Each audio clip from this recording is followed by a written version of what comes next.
Vamos a continuar antes, vamos a volver al tema, vamos a volver, Alberto nos tenía algo que decir, nos quiere hablar un poco para ingresar en temática, para entender lo que pasó en octubre del 2003 y también en el segundo periodo de Goni, nos va a hablar un poco de lo que fue el primer periodo de Goni.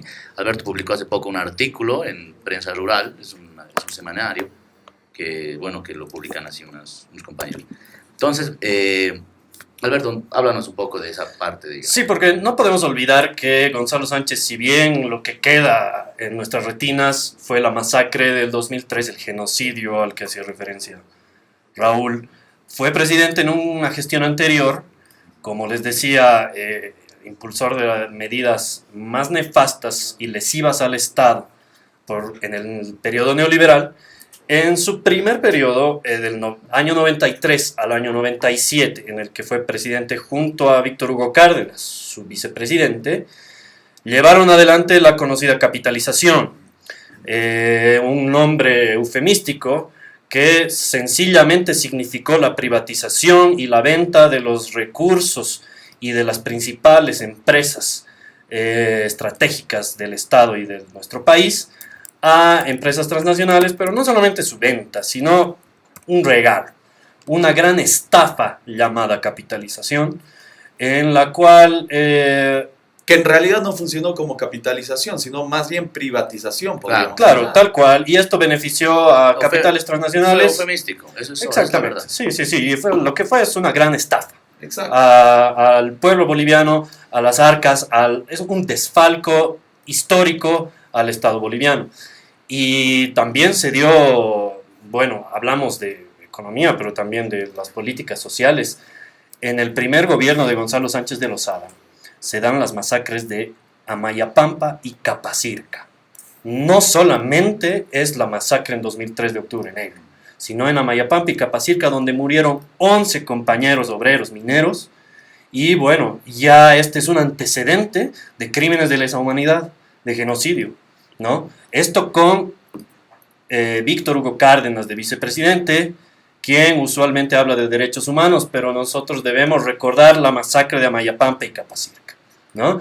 Luego, retornando a lo que es el tema neoliberal, el asunto de la capitalización, de la cual hoy está siendo investigado porque... Hay una comisión de la Asamblea Legislativa que justamente está dedicándose a eso, ¿no? Exactamente, porque esto significó el vaciamiento del aparato del Estado, de las grandes empresas, como ya lo dije, y se menoscabó lo poco que existía en cuanto a niveles productivos a nivel del Estado en nuestro país. Y bueno, esto lo quiso continuar en su segundo periodo, ya del 2002 en adelante, y justamente en primer lugar con el intento del impuestazo, el impuesto a los salarios, es donde se dio una reacción de la policía y hubieron los enfrentamientos en febrero de 2003 entre la policía y el ejército. Esta medida era, por supuesto, atentatoria contra el bolsillo de todo el pueblo boliviano, por eso es que la policía se levantó, pero ya había un sentimiento generalizado en la población en contra de estas medidas. Tuvo que recular en esta medida, pero luego pretendió, ya en la parte final del año, pretendió llevar gas a Estados Unidos, vender gas a Estados Unidos, mediante puertos chilenos. Ambas ideas iban en contra del sentimiento popular y nacional. Entonces, este era como que la cereza en la torta del periodo neoliberal. Y bueno, el pueblo se levantó porque esto no iba a ser tolerado. Pero Beto, uno podría decir, mira, es una conducta antieconómica que no se deje exportar gas por Chile. Sin embargo, la gente decía ni una molécula de gas por Chile. ¿Cuál era la razón? Bueno, esa parte, y bueno, voy a citar nuevamente a nuestro gran ideólogo y también periodista de la izquierda revolucionaria en este país. Nacionalismo. Del nacionalismo de izquierda revolucionaria. Nacional popular. Nacional popular. No digamos que izquierda revolucionaria. Vamos a debatir algún momento sobre eso. Vamos a debatir algún momento. Bueno, de todas maneras, vamos a debatir sobre esto directamente. Un aplauso un poco irónico. El interés de Gonzalo Sánchez de Lozada por exportar gas boliviano a California, o sea, partiendo por Chile, era compartido por diversas empresas transnacionales, pero que tenían las acciones de Gonzalo Sánchez de Lozada. O sea, no eran solo transnacionales que eran amigas, digamos, eran las transnacionales de Gonzalo Sánchez de Lozada. Por supuesto, no totalmente, sino que solo en acciones, en acciones económicas, por decirlo así, ¿no? Consur, uno de ellos.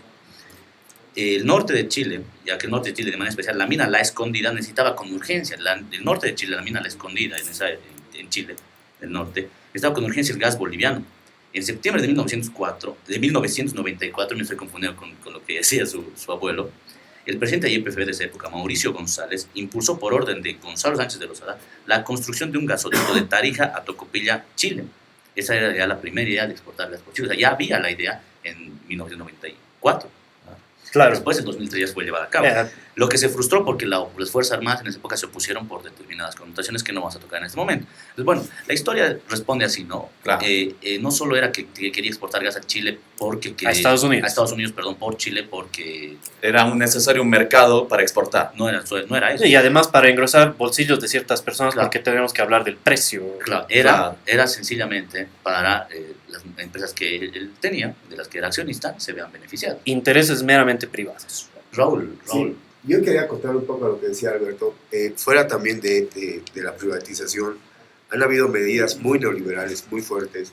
Tema de la reforma educativa, por ejemplo, participación popular, que en el fondo, y lo más importante, el tema de la erradicación de cultivos de coca en el Chapare. Si tomamos en cuenta la época más nefasta, violenta contra los cocaleros, así la época de Banzer y la de Gonzalo Sánchez de Lozada, porque en esa época todavía la DEA y USAID formaban parte del gobierno. No hay que olvidar que la embajada de Estados Unidos decidía quién entraba de presidente y quién no. Se tenía que dar un examen ante la embajada de Estados Unidos, hacer un lobby y poder pasar. Entonces, esas medidas también creo que son importantes. La reforma educativa, que ha sido nefasta para la educación en Bolivia, donde los maestros se han levantado, y el tema de la participación popular y la erradicación forzosa de los cultivos con su famoso proyecto de desarrollo alternativo, que nunca funcionó de nada, porque era una receta traída de Estados Unidos, del Banco Mundial. Entonces, esas también creo que han sido factores muy fuertes para el derrocamiento de la caída, más que el derrocamiento, la caída de este sistema neoliberal que manejaba el GONI, ¿no? Claro, justamente lo que decíamos del achicamiento del Estado en favor de las decisiones de afuera y una pérdida total de soberanía, ¿no? Sumisión política, ideológica por supuesto, sumisión política, económica y pérdida total de soberanía. Entonces estas medidas responden a los dictados internacionales del capital internacional, del FMI, del Banco Mundial, del gobierno estadounidense.